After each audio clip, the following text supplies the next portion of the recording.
ایک مرتبہ ابوالفضل عباس سے کہا کہ سواریاں بدلو. روایت کہتی ہے 7 سواریاں بدلی گئیں. جب وہ سواریاں چلنے پہ آمادہ نہ ہوئی تو ایک مرتبہ گھوڑے سے جھکے, مٹی اٹھائی اور مٹی اٹھا کے سونگھی اور یہ کہہ کے پھینکی انا للہ و انا الیہ راجعون. کہا عباس خیمے لگا دو. 2 محرم کو خیمے لگ گئے. جب خیمے لگے تو گھر کی کنیز بیان کرتی ہے کہ بیویاں ایک سناٹے کے عالم میں اپنے اپنے خیموں میں بیٹھ گئیں. سناٹے کے عالم میں ابھی بیویاں بیٹھی ہی تھیں کہ ایک مرتبہ حضرت زینب نے کہا فضا ذرا میرے بھائی کو تو بلا کے لا.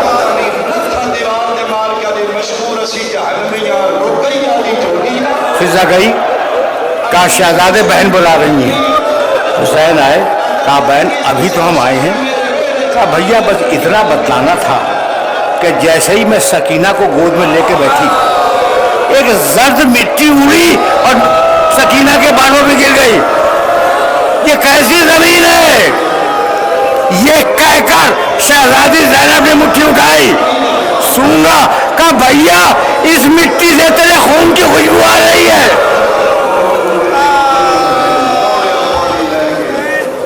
اجرکم اللہ. اب دیکھو بھائی 60 دقیقے مکمل ہو گئے لیکن اب 2 جملے سن لو. مصائب ہو گئے, مجلس تمام ہو گئی. 2 جملے. اہل کربلا کو بلایا. 4 میل کی زمین, 3.25 میل کی زمین 60,000 درہم میں خریدی.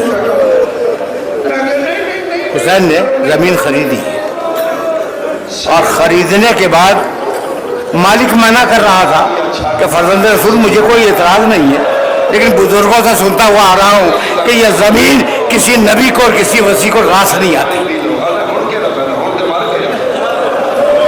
کہا اب ہمیں تو قیامت تک نہیں رہنا ہے. زمین خرید لی 60,000 درہم میں اور پھر واپس کر دی. کہا میں نے تمہیں ہدیہ کی لیکن کچھ شرطیں ہیں. پہلی شرط تو یہ ہے کہ اس زمین پہ کھیتی باڑی نہ کرنا. آخری جملے سنو, ہو چکے. اس زمین پہ کھیتی باڑی نہ کرنا. دوسری شرط یہ ہے کہ اگر کوئی بھولا بھٹکا ہماری قبر کا نشان پوچھتا ہوا آ جائے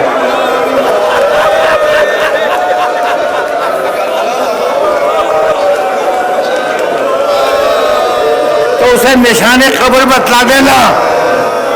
اور آخری وصیت یہ ہے کہ جب یزید کی فوج اپنے کشتوں کو دفن کر کے چلی جائے تو تم آنا ہمیں دفن کر دینا. بنی اسد روتے ہوئے جا رہے تھے تو ایک مطلب پکار کے کہا اپنی عورتوں کو بھیج دو. جب عورتیں آئی تو کہنے لگے میں تمہاری شہزادی فاطمہ زہرا کا بیٹا ہوں, میں زینب کا بھائی ہوں. اگر تمہارے مرد ہمیں دفن کرنے نہ سکے تو پانی لینے کے بہانے آنا, ہمیں دفن کر دینا. جب عورتیں روتی ہوئی جا رہی تھی تو ان سے پکار کے کہا اپنے چھوٹے چھوٹے بچوں کو بھیج دو. بچے آئے. آخری جملہ کا بچوں میں سکینہ کا باپ ہوں, میں اظہر کا باپ ہوں. اگر تمہارے مرد اور تمہاری عورتیں ہمیں دفن نہ کر سکے تو کھیلنے کے بہانے آنا اور ایک ایک مٹھی مٹی ہماری لاشوں پہ ڈال دینا. آخر دعوانا ان الحمدللہ رب العالمین وسيعلم الذين ظلموا أي منقلب ينقلبون.